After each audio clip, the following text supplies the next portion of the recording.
Welcome to Discover Indie Film. I'm Jeff Howard, and I've got James Boyd on Zoom with me right now. Hey, James. Hey, Jeff. How you doing? I'm good. Good to meet you. Yes. Heck, we lived through a lockdown. Meeting someone on Zoom is meeting them, right? Right. Yeah. I mean, it's become a thing now. It didn't get stripped away when we got out of COVID. We're using it in professional settings, and here we are. Right, because we're probably about, well, if it were 1 a.m., it would take about 17 minutes for us to drive to each other's respective locations. Yeah, at 1 a.m., yeah. But at noon on a Thursday, 45 minutes to an hour each way. Yeah, about that, yeah. And so this is so much more efficient. So my podcast producer, Karina, has warned me to stop giving Zoom disclaimers, but I'll just share with everybody that Zoom has a micro delay. So I swear to you, James and I are not going to interrupt each other. But if it sounds like we are, that's the micro delay. I've heard it with my own ears. And plus, I'm just gacked up on coffee right now. So I'm just talking a mile a minute and blah, blah, blah, blah, blah. So forgive me ahead of time. I will resist joking about harder drugs, which is who I am in real life. But so you're here to talk about 404, short film that you made. And when I say you made, I mean, it literally, were you not a one-man band? Except for composer? Yeah, my composer, Jeff Hefty, did the original music for it. Outside of that, yeah, I wrote it, directed it, produced it, edited, and sound mix and everything. Yeah. One-stop shop. But you probably recorded voice actors for it? No, those came right out of the program, Google VO3. There we go. So it's time to divulge that 404 was entirely made with AI. Yes. Not entirely, but yes. Not entirely. The visuals, so dialogue and visuals were. Yes. And then you brought in a real composer. That's right. That's a composer I've worked with my whole life. I mean, or not my whole life, but my whole professional career. He's a great friend of mine, and his name's Jeff Hefty, and he's done my music for my first feature film, my second feature film, like on down the line. So excellent. I had to pull him in on this, and we just talk, a certain cinema language, Hey, look, that'll if I'd had a really drop down argument with one of our selection jurors about your film, if I'd only known that, I could have said, hey, clearly this was for artistic reasons, because he could have gone with AI. You could have said, hey, give me a soundtrack that sounds like blah, blah, blah. And you probably were a day or two away from AI giving you a score, but you hired a human being.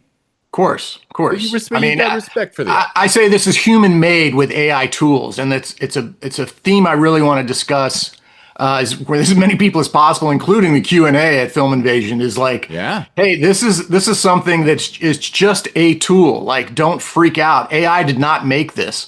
I made this with AI. I'm a professional filmmaker. I've been making film since I was 8 years old. This is just another medium that I jumped into because it was kind of the new kid on the block. And I said, well, I'm curious what this is going to be. Why don't I try it? And it would have been derelict.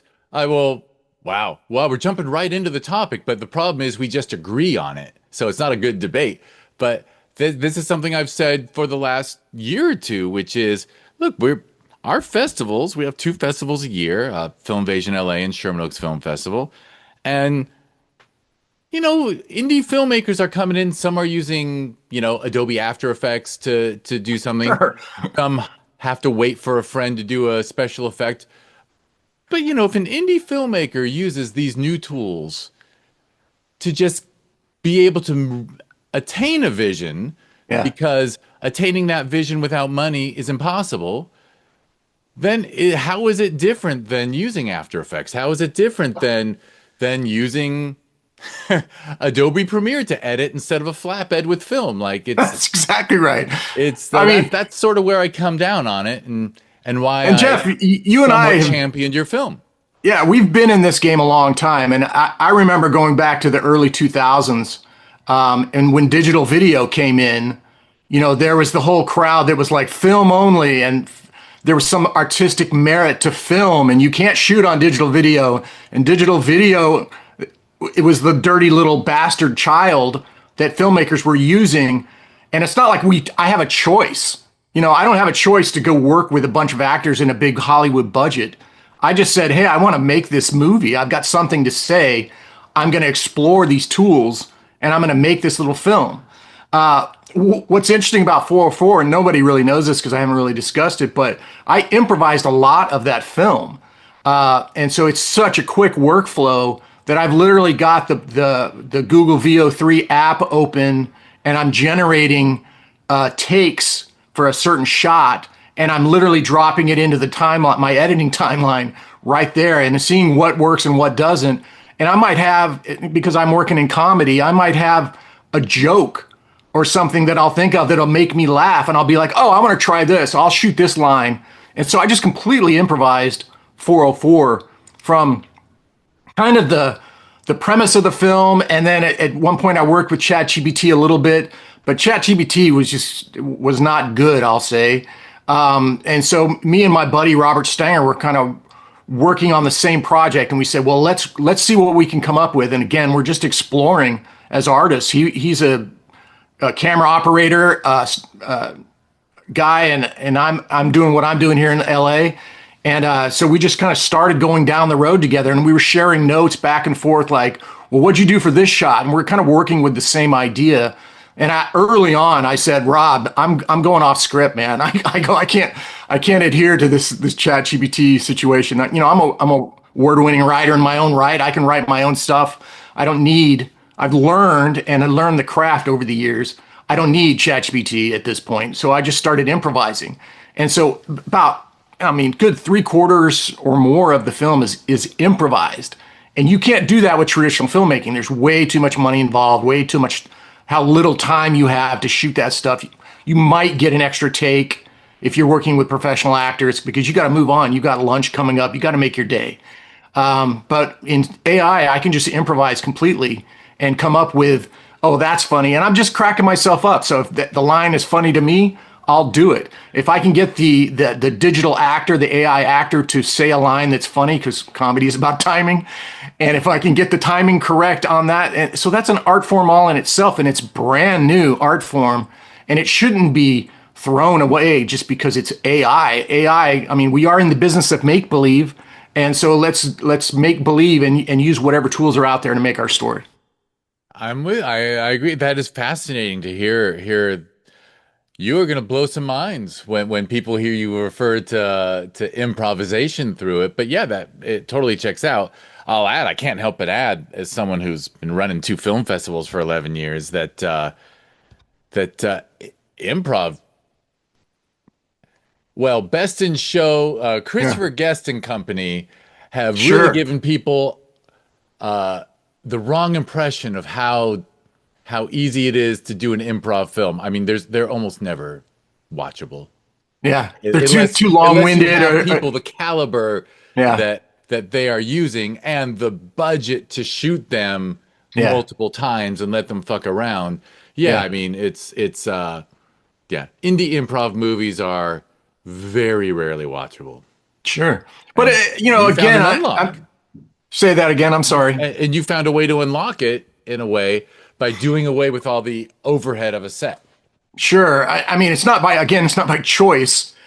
My way, I would work with real actors on a real set and $100 million budget if I could. Somebody gives me that opportunity. But right now, I'm just kind of using AI as a showpiece. Like, here's what I can do with it. I can tell a story, and if it's an interesting story and it makes people feel something, even if they laugh, I'm totally content with making people laugh. Or towards the end of 404, it gets a little more serious, and then you're just kind of like, oh, that's kind of interesting. Then that's cool. And again, I just improvised all that where I'm like going, okay, I've got to get her here. How can I do that? Oh, that's a good idea. Let me try this. And so I start going down that road. And I'll also emphasize, like, I didn't have any image generators.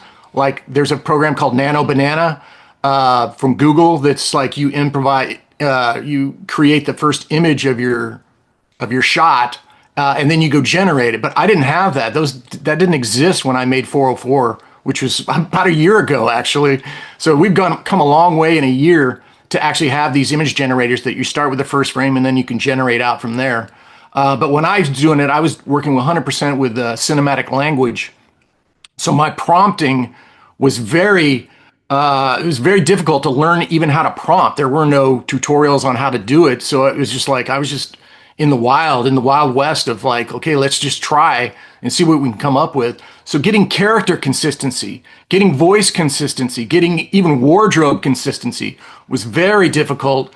And I spent generation after generation, and these generations cost money, about I don't know, maybe $2 a generation. And so I'd do 30 times. I'd have to generate the shot 30 times just to get a usable take. So I don't know if you notice in 404, like she changes her appearance, from shot to shot as she's going around. But that was all from cinematic language prompts, where I just kind of would come up with, this is the cinematic language prompt that works for what she looks like. I went with the Louise Brooks haircut, the purple dress, the AI band on her arm, which is more of a restriction thematically, but we'll get to that at some point in the film. But it was all like just technically, trying to get something that doesn't throw you off so that you get immersed in the story and can go along with it. Right. So literally the technology is changing slash improving so much so fast that to do it today would be an easier process. And It to was, do it I wouldn't say easier, simpler six process. months from now or a year from now, Yeah. probably easier than it is today. Yeah. But again, I will say this, if someone doesn't have a good idea, doesn't matter. Of course. Doesn't matter. It's the same thing. It's like, hopefully none of them are listening to this, but we obviously a film festival at this stage is getting a lot of AI generated submissions, and most of them the person had half an idea and whipped something out that's about 90 seconds to 2 minutes long. And sometimes they're so nice. Actually, my wife actually watches a lot of screeners with me because we do it at the end of the night. We'll be really enraptured in the visuals. And then like after the first 30, 45 seconds, I'm like, fuck, if only this person had had a story, I might have been able to champion this one too. But most of the time, it's like half an idea and they spit it out. I shouldn't discourage people from submitting and paying submission fees, but or just creating in general, because they're going to get better. You'll learn along the way that I need to concentrate more on story. My visuals may be cool because everybody's got cool visuals now because we're using AI to do it. But technically you can figure out how to do AI. But at the end of the day, it's story and storytelling. And you got to have some empathy in the audience to be able to react to your story. And hopefully I did that with 404. And my other thing was Dead Drip. I don't know if you know anything about Dead Drip. It's the current series I'm working on. But again, it's a comedy. I'm trying to make people laugh. And to me, that's, a really valuable thing. And you can use it for drama. You can use it for action. I see so much on Instagram that's like, they have these incredible camera moves. And I'm just going like, Jesus, like, what's the story here? Great. We can move the camera around like you have $100 million budget and you're creating Dune 4. But like, I don't want to see that unless there's a element of humanity to your story. Like, demonstrate to me that 3-act structure, and that's the business of what we're doing here. I'm a big Joseph Campbell fan. I've studied 3-act structure. Again, I've been doing filmmaking professionally for over 30 years. So I try to think I know story. And so I just use AI very quickly to come up with, okay, this is the all is lost moment. I've got to have this. She's got to have a decision point here, those types of things. And then I can create the AI version of that from there. But I learned story first. I mean, that was the very first thing I did when I came from Dallas and came to LA, and came to Hollywood like everyone else. Is I had already started taking screenwriting classes in Dallas and learning screenwriting, and that's the only thing I knew at the time. I didn't know anything about independent filmmaking. So I was learning story, and luckily I had some aptitude for it because I'd seen a lot of movies, and I never wanted to be a novelist. I just wanted to write screenplays. So beautiful segue to your personal story. Here we go. So we'll get back to 404 when it comes up in your personal story. But so cool. So grew up in Dallas, and it sounds like you were always a bit of a storyteller? You were always interested in storytelling as a kid? Yeah, Or were I you mean, just I'll like a big say, movie fan and then at some point you wanted well, I've to? had a very, weird upbringing, I'll say, because there were certain times, it's like so natural that I became a filmmaker because there were certain times in my life where I went that way, and that's why I started watching movies. And then I went this way. In our generation, we started with Jaws. I saw Jaws when I was 7 years old in the theater. It was PG, so my parents took me to it, and I'm like, "What is this? Like, this is the greatest thing ever." Um, and from there, like I think I was in fourth grade. My parents got me a film camera, a little Super 8 film camera. So I would just start making little movies. I didn't have any editing capability at the time, so I had to shoot everything in camera with one take, and move on. And if you got a blooper, you got a blooper. And so I shot music I have to videos. interrupt. So now I Yeah, go lied ahead, about the not interrupting each other because I'm going to interrupt. But I please. think that people who learn to edit in camera by pausing, I Sure, think that taught. I think that was one of the best lessons anyone could ever have was sure. doing it that way. Because Yeah, we like young early people had no on. choice back in the day.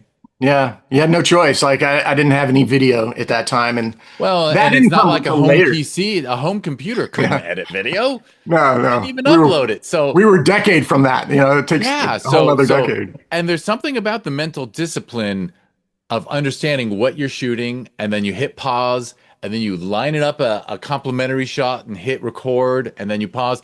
I think that process, like if I was a goofball film professor, I might make that an assignment. Like second week of film school, everyone Yeah. has to make something where they edit in camera Oh, I because love it. I love it. I think it really, I don't know, maybe I'm just like a flatbed person who's like, but everyone should use a flatbed once. Right. Yeah. And I was right actually, and then I'm going to segue, just cut forward a little bit, but like on my first feature film, I had no money. I think we had a production budget of maybe $50,000 that was just money that I cobbled together through friends and family, credit cards on my own. I was in that time was like the Kevin Smith, Clerks model at that time. Um, don't recommend that, but I did it at the time. I had to make my movie. I had to speak. Did But you see that book? Did you see the book? What's his name did feature films at used car prices? sure, yeah, of course, I read that. I read Yeah. everything. That's what I'm saying. Like, no one was. I didn't do it for anything other than I wanted to learn. I was like, I felt trapped in Dallas, and so I would go to the bookstore every week, and if there's a new screenwriting book or new movie making book, I would get it, and it's no wonder I became an independent filmmaker because yes, the feature film, it's $7,000 feature film at used car prices or whatever, was a big influential book on my generation of filmmakers that were coming out and doing it ourselves and being like, well, we don't need to wait for a Hollywood type of budget. We can just go make your film, and that was that art house feel from like French New Wave, and that carried over into American New Wave, and on and on. And so in the '70s, people were making films like that on a shoestring Yeah. budget, and Yeah, and there were still theaters and or theater chains that supported foreign films and indie films like, sure, She's Gotta Have It was a hit. sure, Jarmusch was out there, Sex Eyes and Videotape. Like there was an ecosystem, right? Where there were theaters that would actually give something indie a shot, basically. Or there were distributors who could actually sure. do a little 20 city rollout. Right. But yeah, that's what you did. And then you moved regions, and then they would do 20 Yeah. cities in this region, 20 Yeah, cities in this but region. like we got to see lots of great indie films that way, I bet. Yeah. Yeah. Whereas in today's market, all those are, some are revival film theaters. Yeah. Like that's the Yeah. most you Well, can hope for is that they festivals show is classics. Yeah, festivals is the way to see those films now. I mean, and I encourage anybody out there watching this, like go to film festivals and actually watch movies. Don't just watch your movie. I don't want to name names, but I had a filmmaker I was in a film block with, and after his short film screened, he stood up in the theater and said, "Follow me on Instagram, and if you like that film, then blah blah blah." And then he walked out of the theater, and I remember thinking like that's so disrespectful to all the other filmmakers and films that hadn't screened yet, and this guy was like screaming that. So I encourage people to like go to movies in your local film festival or travel to places like Sundance or Film Invasion. Come to LA and see movies. And you'll see and meet other filmmakers, and just talk about movies. This is our church, and we go to the church to talk about cinema. You know what I mean? Like, Very so much, I very encourage much. people to do that. All right, so those were your early inspirations, and then you said you made the move out to LA. I did, like, post college. I was already into, like, I was shooting video projects while I was a senior. I was n Did no you one study something around. to please the parents, or did you actually major in film? No, I was a history major. So, I mean, it's funny. I wrote like a history paper on aliens, on the movie Aliens.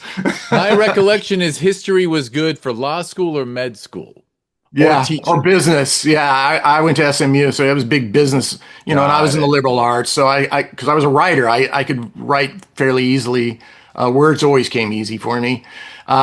So I got into writing, and history is all about writing. And it taught me to think and critical thinking skills and things like that. But I was roughly my senior year, I was dying to get into Hollywood, and try it out and see where it went. But I came out here going like, yeah, I would love to be a director, but I'll go wherever the pachinko ball of life sends me. If I end up in production design, I'll do that happily wherever. So I was a PA like everyone else. I started as a set PA. But meanwhile, I was writing. I was working at Fox, 20th Century Fox at the time, on the lot. And I would like write during my lunch hour, and then, like, right after I got home at night, I would write.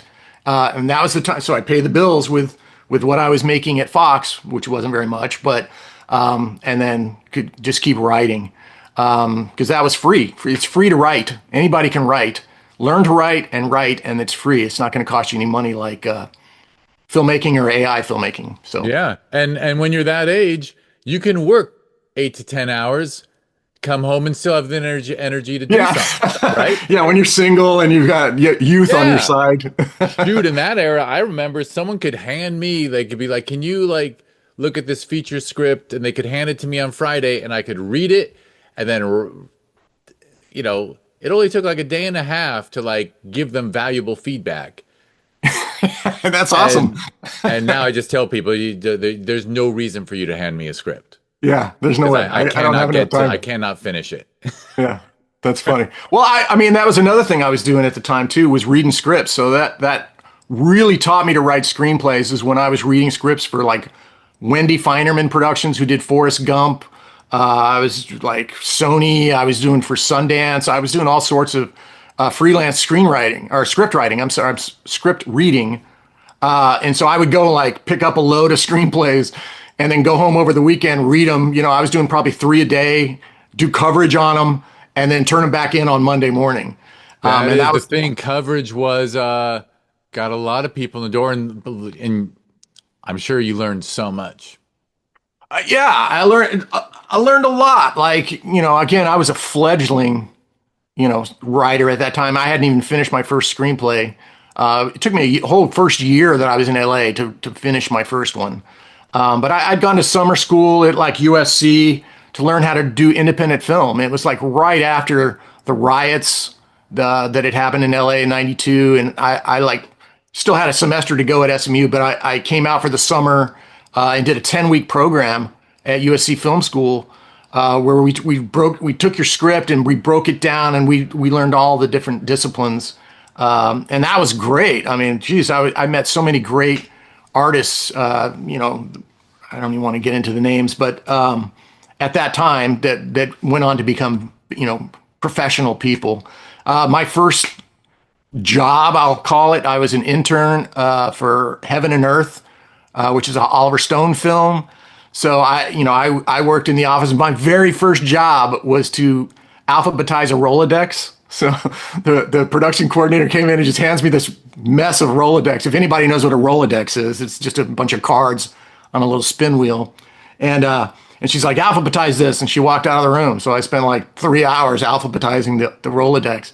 But I was happy to do that. Like, I had no problem being there. In my mind, I'm like, I'm working in Hollywood. This is a job that I'll do happily, you know.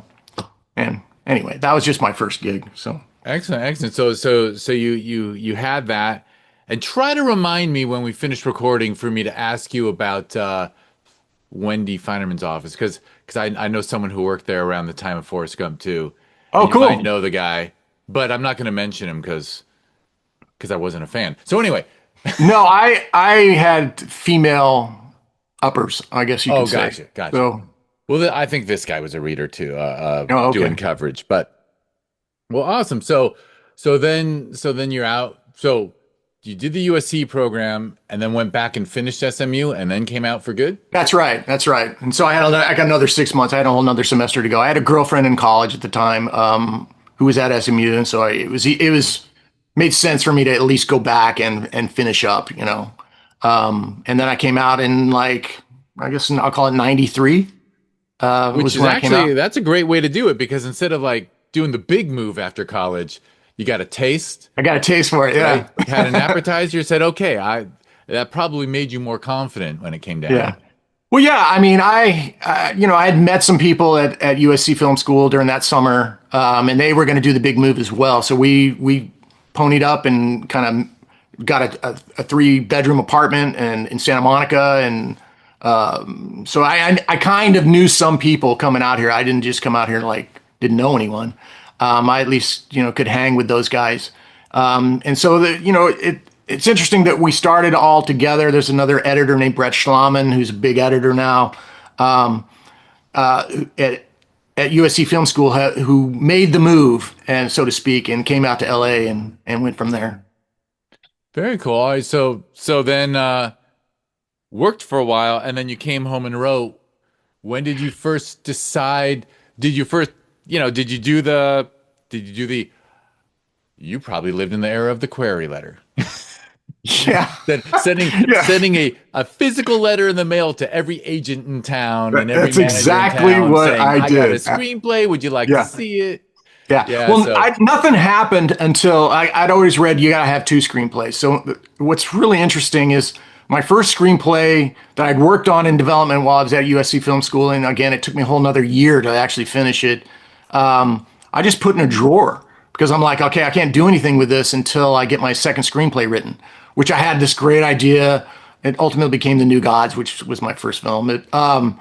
I said, okay, I'm going to do this. I was really passionate about it. And so this was going to be a quick kind of Jack Kerouac writing all down one scroll of paper. And I remember going to like seminars because I did everything. Like I was held out of film school, like traditional film school. I was, didn't get jobs. I didn't get this. And so but I just kind of kept going. I would go around where I needed to go to learn on my own. So I'm certainly have done a whole career as a self-taught guy, but after like the first screenplay, the Nickel Fellowship in Screenwriting came around, and I didn't have my second screenplay done in time. So I said, well, I'm going to pull out this dusty first screenplay and I'll just submit that and see what happens. And it turns out that that screenplay got to be like a semifinalist out of, what is it, 8,000 entries or something like that. Maybe even more now. I don't know what it was. yeah, it was a lot. It was a lot. I was like top one 100. prestigious screenwriting contest at the Yeah, time. yeah. So that was my first screenplay. So once I got that semifinalist, then I was like, okay, now I'm going to start writing query letters. And again, you're like you just said. I mean, I wrote hundreds. It felt like with a typewriter. I tuk, tuk, tuk, tuk, tuk, and sent them out. And the card that says, "Will you read my screenplay? Yes, no." Self-addressed stamped envelope. That's right, the Yeah, SASE. Oh my yeah. God. That's old school, man. Nobody does that anymore. But You had to. yeah, And that when was you the sent only the way to script do to it. someone, you had to have a big manila one folded in there for them to Yeah. return it to you because they didn't want to get stuck with it. That's right. So you had to send these physical scripts through the Oh mail. my But thank God. God we moved to digital. And I say that like emphasizing that like we moved to digital, right? So we don't have to send these scripts through the mail analog style anymore. We can go to Yeah. digital, and that's my big theme with everything going into my film festival, going into now AI filmmaking is like we're making the move, the transition into digital. And the people that are going to do well at this are the people that it's no problem to jump in feet first. Like, let's do it. If you know what you're doing, if you know how to write. Like, I have a friend who's a professional director, and he was just taking his first step into AI filmmaking. And I'm like, dude, just write the cinematic prompt like you were telling your crew, this is what I want. I want a over the shoulder shot of this, blah, blah, blah, blah, blah. And I'm like, don't move the camera, just get a static shot. Try to get that over the shoulder. That was really hard to do in the early days of AI filmmaking, was just get over the shoulders. Like, I couldn't get it. I would tell it over and over again, I want it over the shoulder, and it wouldn't do it. Like, it's gotten better since, but just in terms of your coverage, it's a master, over the shoulders, dirty singles, moving on, and you've got a scene, and you can cut that together and move on. So digital. Yeah. Yeah, well, so that came from right. Yeah, eventually, within a year or two, you probably had a computer that allowed you to print query letters with copy paste. Yeah, yeah. Well, finally, I eventually we had printers. Yeah, I didn't have any money at that time, so it was like I had to, I had a credit card that gave me like $1,000. I was able to buy a Mac Classic, so I moved into having a computer at that time, and then I could write my screenplay and. These are the old days, but you printed out a little floppy drive and took the floppy drive to Kinko's to print it out, right? Like this is old school. Nobody cares about this stuff, but I guess anyway, not. that's where we started. There's old people who we nothing wrong with nostalgia. That's right. Now it's a PDF. Sure. Just doing nostalgia for here and there. So then when's the next big move? Like when did you? Well, I got signed. Bigger and bigger jobs, or at some point did you also say, okay, I really need to shoot something? It was happening simultaneously. So I got signed off my first screenplay, which was a miracle. And they sent it out on the spec market, and I got some great meetings. Like I met with James Cameron's company, Lightstorm Entertainment at that time. This is pre-Avatar days, but he was still looking at young screenwriters because I was young at that time. So I was kind of had 2 feet going, one foot in Hollywood, and then I was just starting to feel that pull to shooting my own thing. And I don't know if you remember this, but Reservoir Dogs came out in the theater, and I remember it late summer of '92, and I remember it so specifically because I was at USC at the time. Me and my 2 buddies were like, well, let's go to this gritty indie film we've heard about so much about. Let's go to this Reservoir Dogs. And dude, that movie changed my life. Like I just remember seeing it in the theater on the big screen, and I just remember the green just popping off screen. I'm like, I didn't know that you could even make a movie that intense at that time, and now it's kind of common, people look for that type of stuff, but I just loved that movie. And so I like everything wanted to be like, let's shoot this for $1 million. But again, you're limited with your distribution at that point. So you're trying to get the Harvey Keitel model working, where let's bring in an actor like that, and then that'll guarantee you some pre-sales in Cannes. This is like producer talk, but so I was like, okay, well, I'm going to do that with The New Gods. That was my second script. But again, I was sending it around, and I had some people that were interested. I think I'm not going to name the agency, but one of the big agencies at the time was like, we love your script. We want to package one of our directors on it. Let's do it. And I said, no. I said, I'm not going to do that. I said, I can direct this. Like I've been directing since I was in 4th grade, let me do this. And they just wouldn't do it, so I was a hip pocket client at that time for these kinds of things. And eventually I was just like, no, I want to direct it.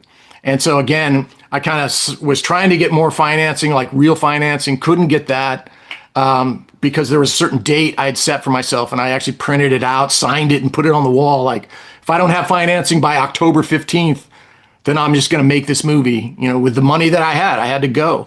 And as fate would have it, I met a really great producer through a filmmaker named Kirk Harris, who was named Peter Baxter. And Peter Baxter was co-founder of the Slam Dance Film Festival. And so Peter got involved, liked my script. He was living in Venice at the time, so we were kind of both beach guys. And said, okay, well, we've got 50K, or it's more like 45K in credit card funds. Let's make this movie. And so Peter he had done a film called Loser with Kirk Harris right before that.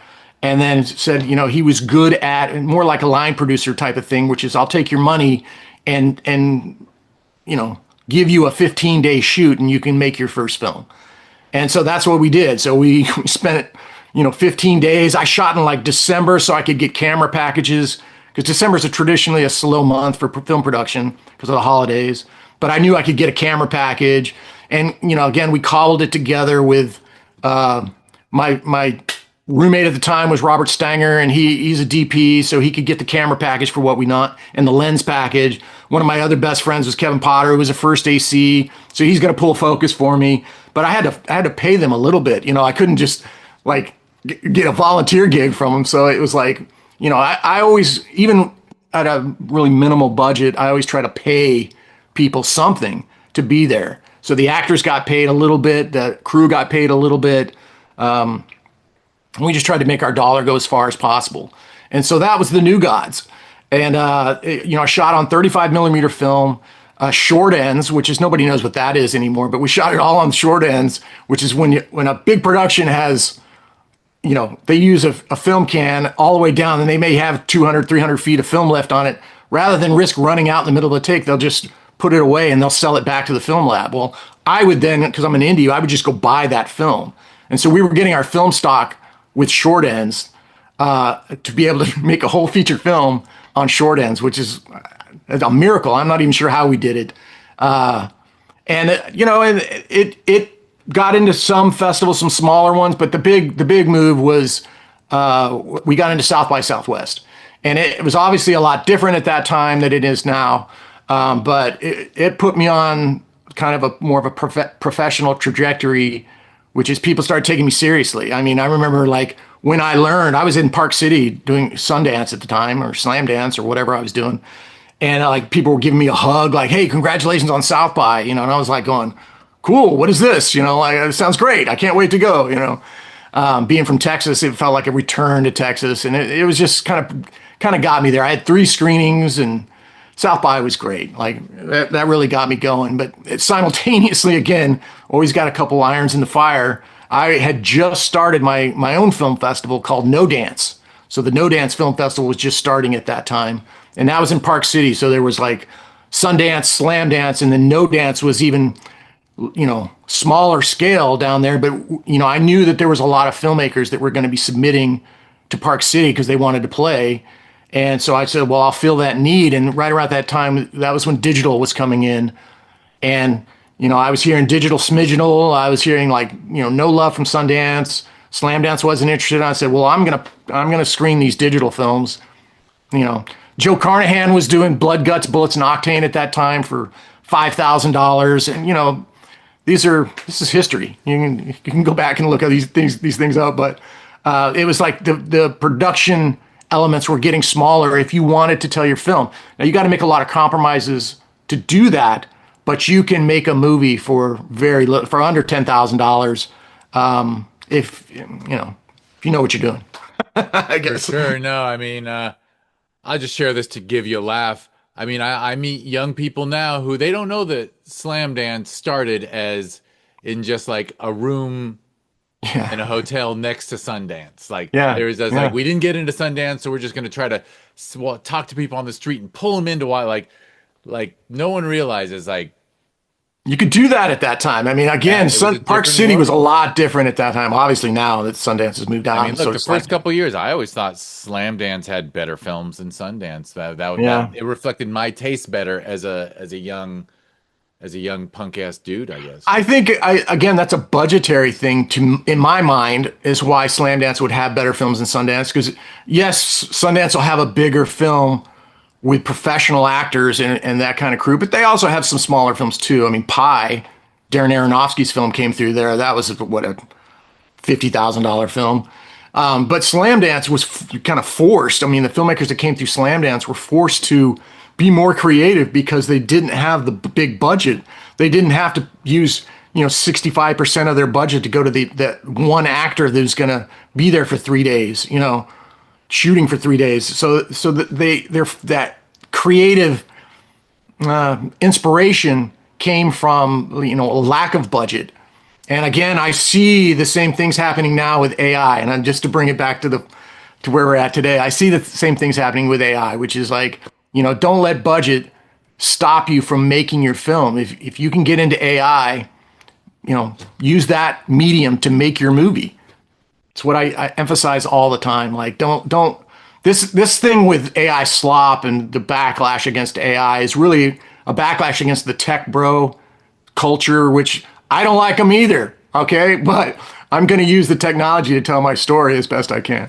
Well, by the way, I mean, there's a clear delineation between I have a story I want to tell, this tool can help me, versus this tool exists, so I'm going to do something with it for no reason. Right, But right. it's a radically different proposition. But the reason why people throw around the word slop is because these AI tools are new and they're probably far less expensive than they should be right now because those companies are just losing money on purpose right now. Yeah, yeah. And so, yeah, just people are like, you know, we got like 10 AI shorts from someone from another country this last festival. And like they were all just like you could tell they were just like one day little they didn't have it's not like they were like I've got an idea for a film and I'm going to use AI to accomplish it. It was like this AI exists, so I'm just going to make something even though I don't Right. even have an idea for it yet. So Well, that's why. of course Yeah, things come out sloppy.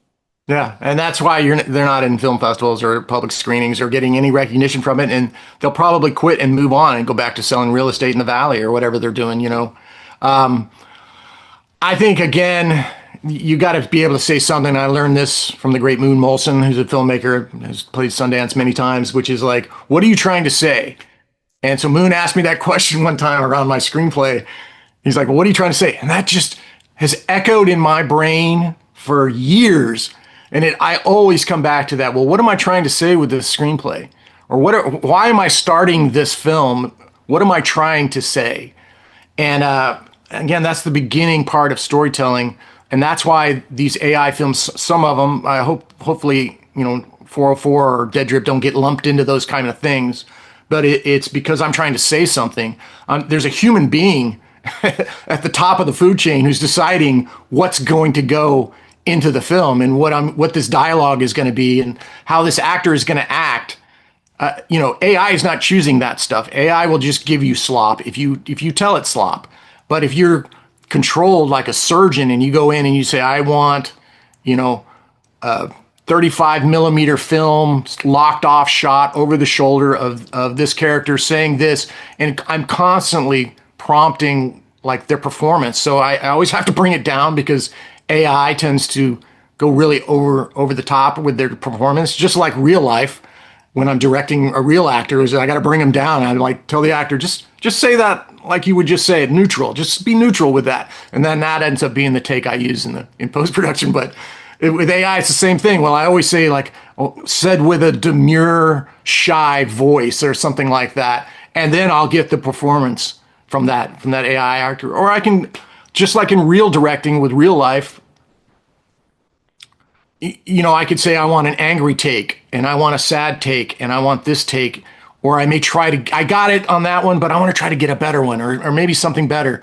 And I'll have 10 takes and I got to decide in post, which one is going to be the best one. And that comes down to taste as an artist, and if you haven't learned that, AI is not going to help you with that at all. Yeah, And yeah. that's where it's going to be AI slop. And honestly, so one of I guess a question I'll ask you, and I don't think this is a spoiler. Okay. Also, I don't think You people can can spoil it. spoil Yeah. 404, right? It's a short film. You can do anything you want with it. I believe your the synopsis you gave us for 404 like says it, but but were you also conscious of the idea that your story for 404 is really an AI critique? It's a critique of how humans can misuse AI.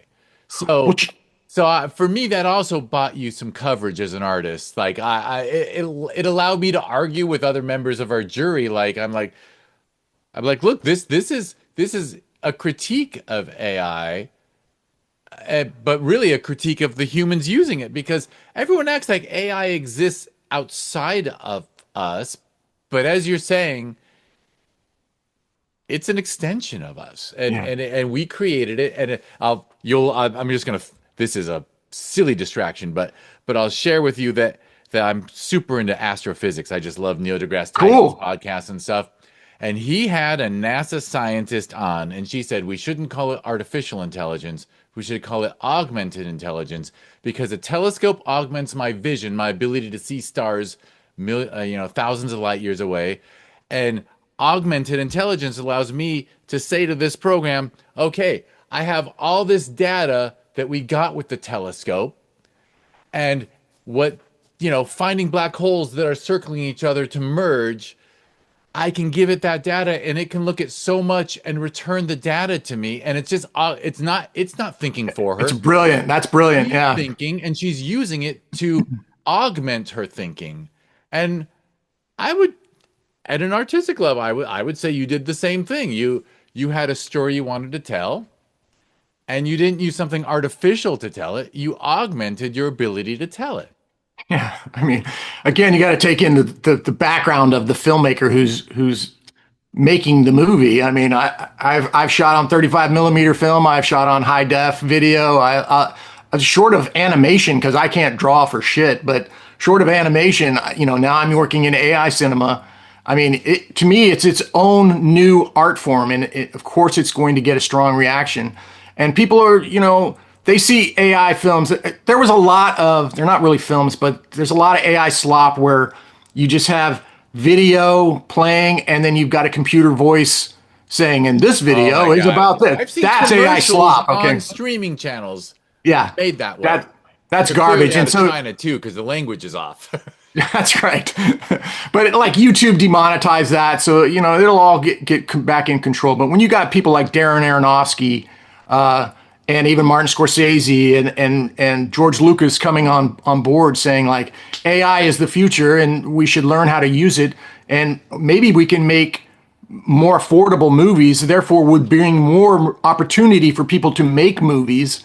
Let's use this technology. And Jeff, dude, thank you for taking 404 because I know there's a big backlash against AI films. And I'm the kind of guy who've always been like that. Well, I will step up and I'll take the bullet for that kind of stuff. But to me, you have the vision of where I want festivals to start thinking about these AI movies because it's going to become more and more. I love the hybrid model more than I love using digital actors. So I want to use flesh and blood actors with AI backgrounds and things of that nature. That's the hybrid model. And I would love to be able to afford to do that. I know Darren Aronofsky just came out and said his company is doing that. Ben Affleck's company did the same thing. So Casey Affleck made the movie, the $70 million feature film that they used in the gray room. I don't know if you're familiar with this story, but they did it all AI. So the backgrounds, and that's no different than green screen and CGI. And I know we all want to build a 60-foot puppet, animatronic puppet like in Ulysses or the Chris Nolan movie that's out right now. But let's be real, man. I mean, you don't have that capability to do that. So at that level, when you got $200 million, maybe you can pull practical effects. But outside of that, like CGI is the way most people are going to make movies, and AI going forward is how, again, you can bring budgets down and get more movies made. Yeah, and I guess to push back on fine, the word slop crept into our modern lexicon. But when you were talking about the kind of films that were coming out, 25 years ago when we finally got digital cameras, and of course a lot of people were rejecting them. How many fucking one-shot films did you see? One-shot indie films, because all of a sudden you could shoot for 90 minutes on digital. Right. You didn't have to spend money. So all of a sudden everyone was making one-shot slop because they could, and they were making it for the wrong reason. So every you better have a good idea. There's been slop. Every new technology starts with slop. Absolutely, and I think only a men of our age or people of our age would understand the experience level that comes from new technological breakthroughs, which is when we move from film to DV, and now digital video is just ubiquitous. It's everywhere in every production. It would be rare for you to shoot on film. And be more expensive to shoot on film. You could do it, but you might lose a day of production. Would you rather have a day of production? It's a luxury item for directors who like to spend studio money, but good for them. Right. They're keeping. That's right. I'll let Chris Nolan go shoot that. Spend that money. Does it enhance my enjoyment of the story? I don't know. Probably not. But film, video, I don't care. As long as, the acting's good, the dialogue's Makes a good, and good it's an story. engaging Makes story. yeah. Yeah, for sure. Well, so I don't know, maybe we skipped some of your personal history, but we got right to 404. So 404, was it an idea that you did the technology inspire you to write the story? Mm, Well, again, like you were saying, I mean, you called it perfectly. To me, it's a satire. And Yeah. satires are very difficult to do. So I'm trying to use the humans as the metaphor for people not understanding the technology they've got right in front of them. Like from the movie 404, one of the guys asks the 404 bot, like, can you run our fantasy football league?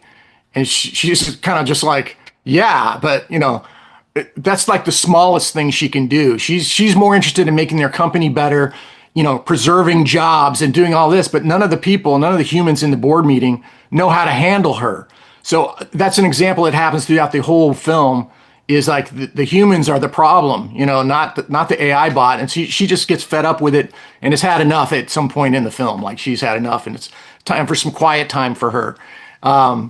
But yeah, how I got into it was that I think again we were just shooting the shit one day. I'm in part of a text chain with me and my buddies. We're very all technical, digital people, and so we were talking about AI. So in one day we went from talking about video games to talking about AI, and it's been AI ever since. We haven't even looked back. But talking about and we're just joking around, and I thought, that's a really good idea. Like I'm gonna maybe do a short film about this, like how humans are misunderstanding the technology. So again, I had a really loose script. I just had kind of beats that I wanted to accomplish. It was maybe 1 page long, and I improvised off of that. I think there's only really one joke in the whole film that's from ChatGPT, and I'll free to admit this. It gets the biggest laugh out of the whole out of the whole thing. Outside of that, all the other jokes are mine. All the other dialogue is mine. The story points are mine. Everything's human, and just making it. So that's what started 404 and going down the road. And it at that time, this AI slot backlash didn't exist. So when I started hearing that, and dude, you wouldn't believe on Instagram, like I don't call them death threats, but the hate mail emails that I get from random people is unbelievable to me. Like one guy, well, I don't even want to say it, but it was bad. But I just move on. I don't, if you're an artist who cares what people think, then you're dead. I mean, you're not going anywhere. So I put my stuff out there. If people respond to it, great. If that one person in the back row gets it, great. I've communicated. I've told that person how I feel, and they maybe understand it and go, "That's how I feel." And then there's that thing happening between the audience and the director.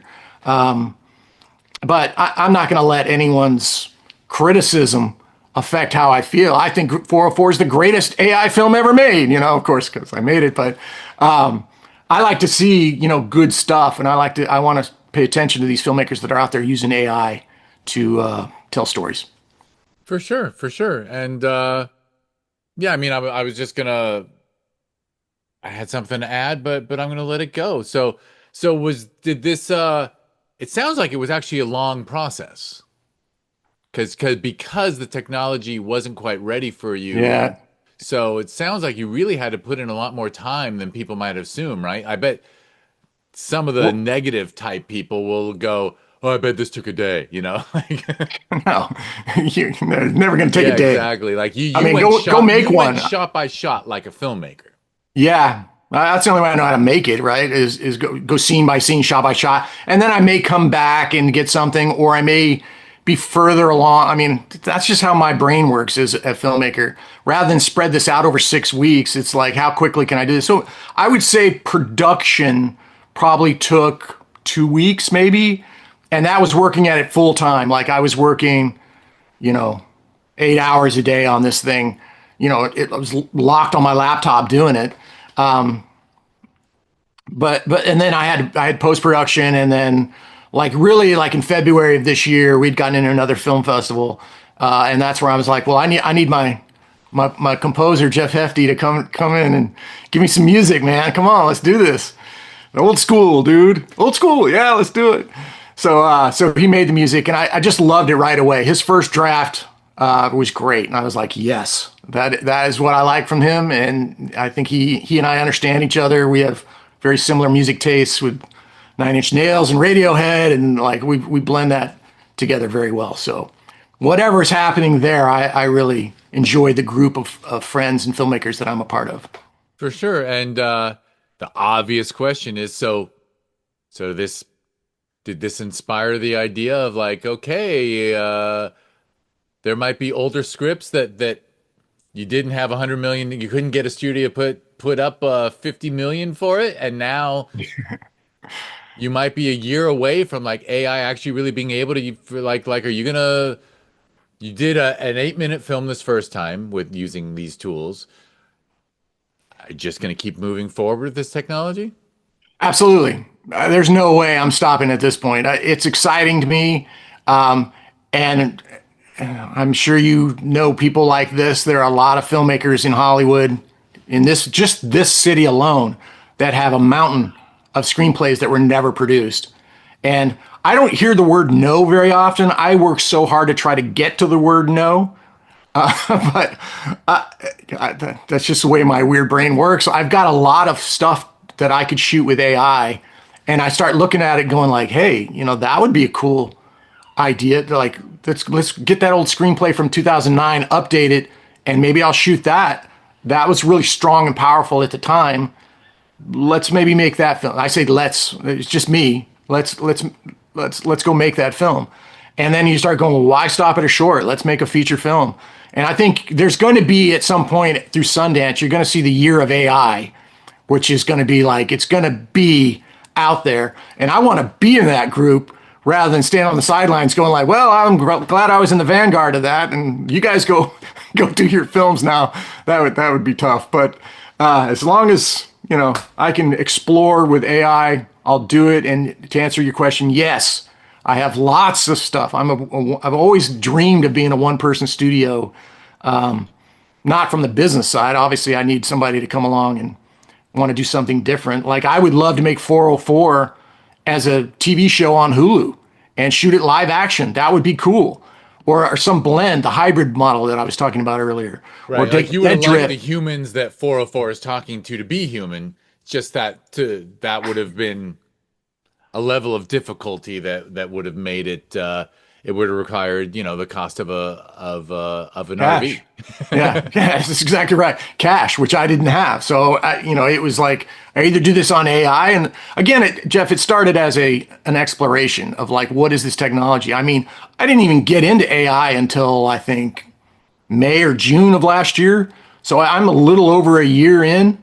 And, I've done 20 minutes worth of Dead Drip episodes. I've done 404 that's just now playing film festivals.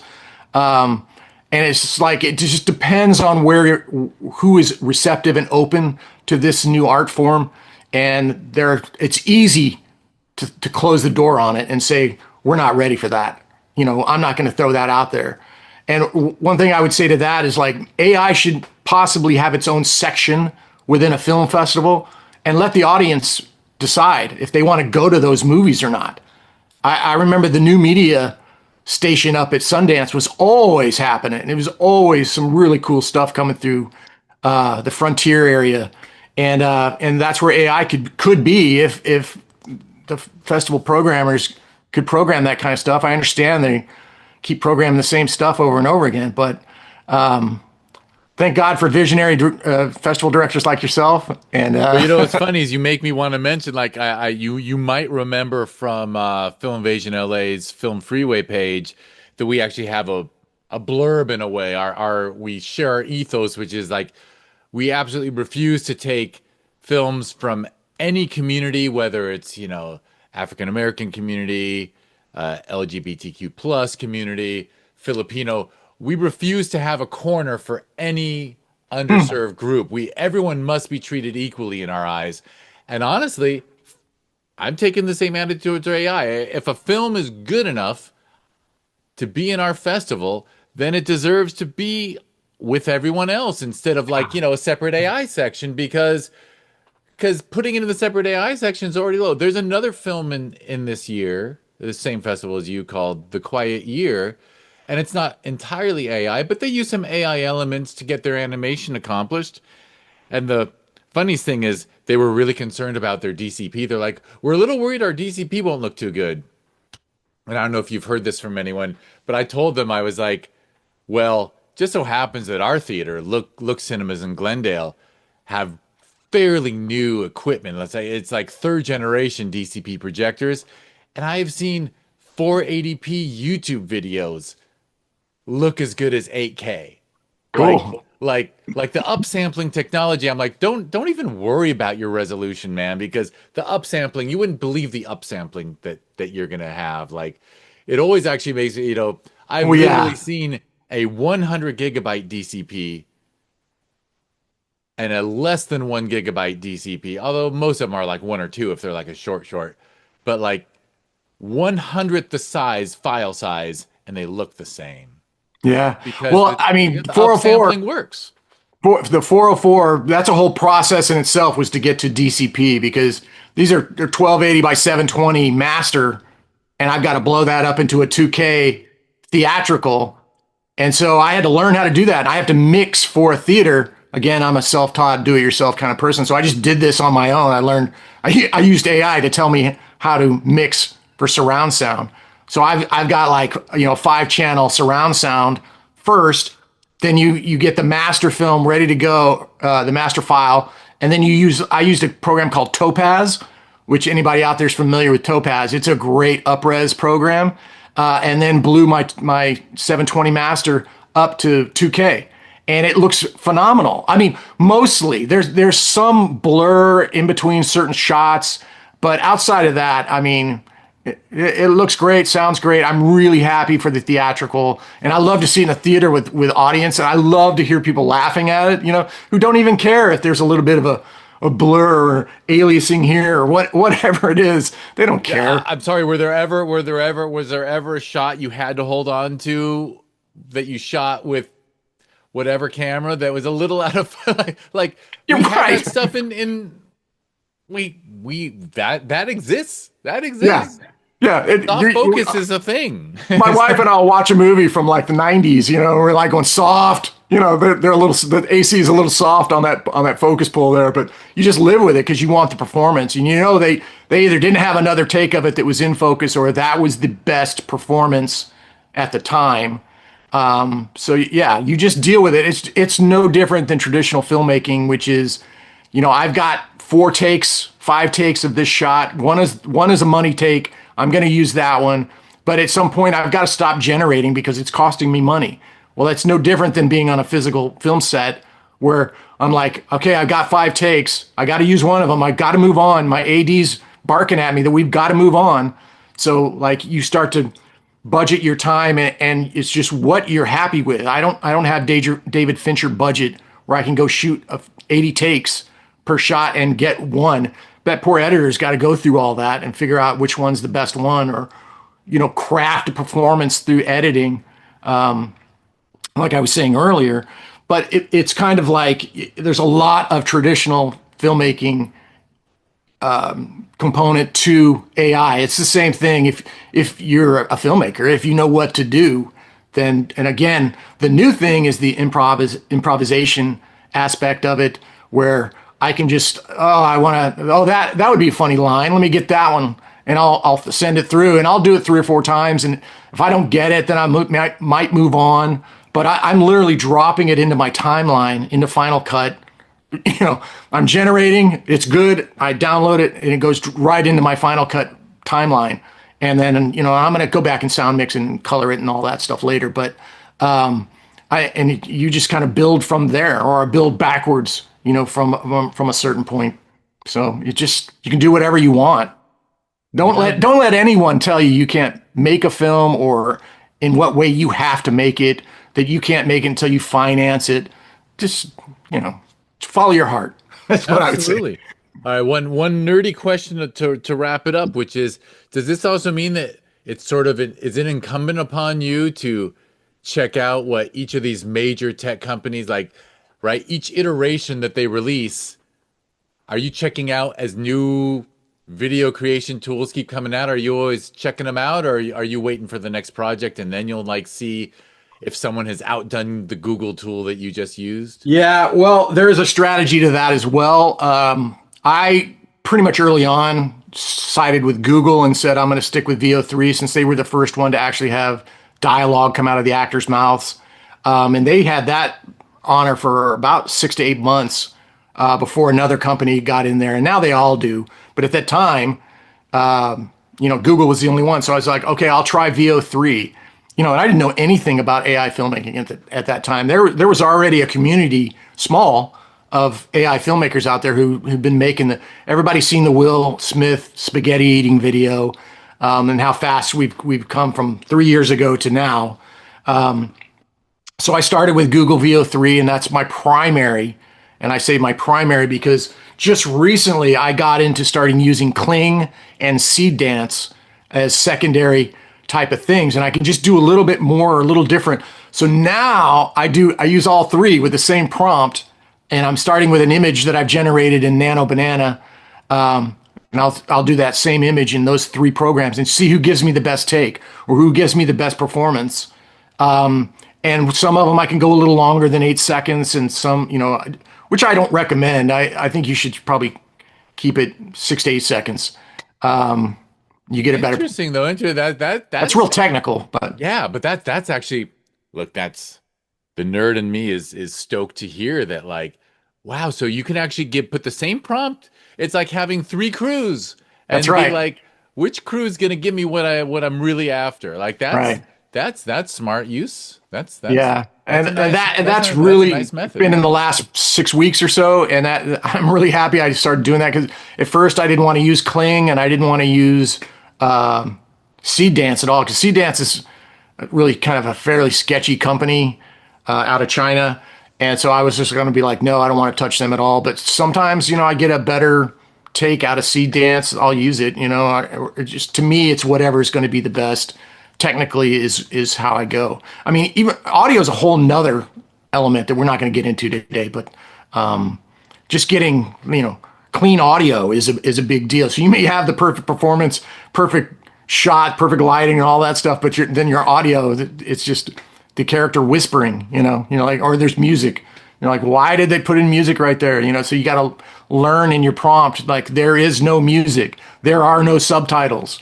Like, I have to say that thing every single time I do it. I can't remember if it was this Film Invasion LA 2026 or last year's Sherman Oaks Film Festival 2025, but someone submitted a feature-length AI created film where it was mostly over the shoulders and the person speaking was never on screen. You always saw the back of the head of the speaker and you only saw the listener because you knew them. And it was but you can't do that for 90 minutes. I was like, No. I get it. This is their workaround, the fact that they couldn't get dialogue to match lips. I feel like I heard that people to about watch a 90-minute feature where you actually never see a face talk. But hey, they did it, and again, you're right. That's what that was, is they were trying to get around that the actors couldn't actually say the dialogue. Yeah, they encountered a limitation, and instead of scrapping it till the technology got better, they right. Well, that's where we are today, and it's going to get for anyone who wastes money, but it's not my fault that they submitted to a festival that says we're quality first. I mean, it definitely wasn't of quality. I'll tell you that. I got it. I understand. All right. Well, I guess I should. I should have said when we started, because this is, like I said, maybe I didn't say after we hit record, but you are the first person I've ever had on the podcast before their festival screening. Normally it's part of the wrap up, or comes after. I thought that was just normal. I was like, cool. It'd be good promotion for the film. Is I actually, oh, I shouldn't. I mean, I actually asked somebody, I'm like, because something funky happened a year or so ago. Someone came out with a list of the top 20 best indie film podcasts. And somehow this one ended up number 5. And I honestly don't understand their criteria, but so now PR publicists I we get emails from 5 to 10 publicists a week saying, "Hey, will you talk to our client? Hey, will you talk to our client?" And I always say no, but I actually did say I think it might have been Karina who's our staffer who helps produce these podcasts. Who I was like, should I talk to every official selection like the way these other people want me to? And she's like, I don't know. I think it's better doing a 1 hour conversation after. And I'm like, yeah, I guess we'll stick with the way. But yeah, no, Cool. if I like kept it to a 5 minute little promo chat, maybe I'll have Sure. to do that. For the gram or for YouTube or whatever, you know. Yeah, sadly that drives things, I guess. But It might I bring people to the theater. You never know. but as you know, I'm not young and hip, so the idea of you know, the idea of doing a bunch of cool promos, I'm like, can't someone younger and cooler do it? Yeah. There's social media managers out there that would love to probably do it, but Well, that ain't in the budget. well, dude, can I just say, Jeff, and I know before we started recording, I started going off about how much I love your film festival. Um, I feel like you guys run such a great film festival at Film Invasion. I've never played it before, but just the way you keep me informed on a weekly basis. Like I get a weekly email from Film Invasion telling me, we've got all your stuff, or we still need your DCP and all that kind of stuff, and just discussing what's going on with the film festival. The way you guys are going to handle your Q&As for all the films, rather than a bunch of filmmakers standing up there and you might lob a few questions at them. Each filmmaker is individually going to get a Q&A. As a filmmaker, you're dying for that. I know that like I can reach a lot more people, on other channels or something like that, but to stand up in front of an audience who just watched your movie and do a Q&A for 15 minutes is a wonderful tool.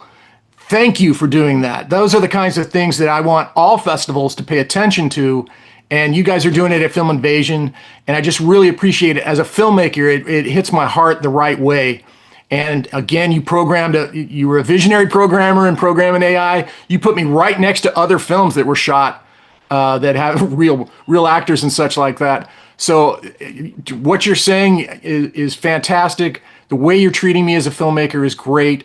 And I just wish more people knew that, as once you're accepted into the film festival, you're being taken care of. And I really appreciate that, man.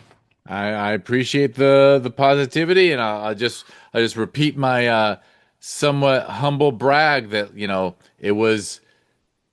I wish I could remember who it was, but in our third or fourth year, someone at the festival said to me, you're the festival that gives a shit. That's And great. and for years I quoted that all the time. I'm like, well, we're someone said we're the festival that gives a shit. And then for our Yeah, 10th anniversary last year, we put it on the coffee mugs and on the t-shirt. that's great. But we I made got an my I coffee and mug. shit I ordered exclamation my point. coffee mug. It's on its way. Oh, So you did?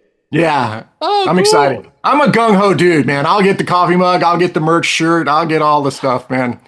It's too fun. I never grew up enough to not enjoy cursing. There you go.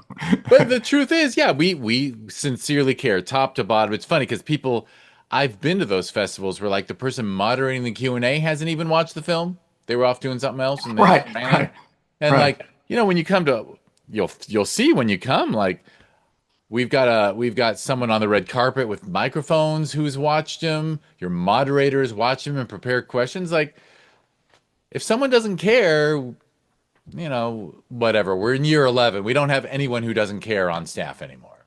Cool, Because if you cool. don't care, then Yeah, you can't then be at a film festival and not care, I think. there's lots of other film festivals where you can go and not give a shit. Yeah. All right. All right, sir. Well, that feels like a good place to wrap up. But here I interrupted myself, right? I was going to say, so the podcast is going to come out before the screening. So Friday, August 21st, 9:45 p.m.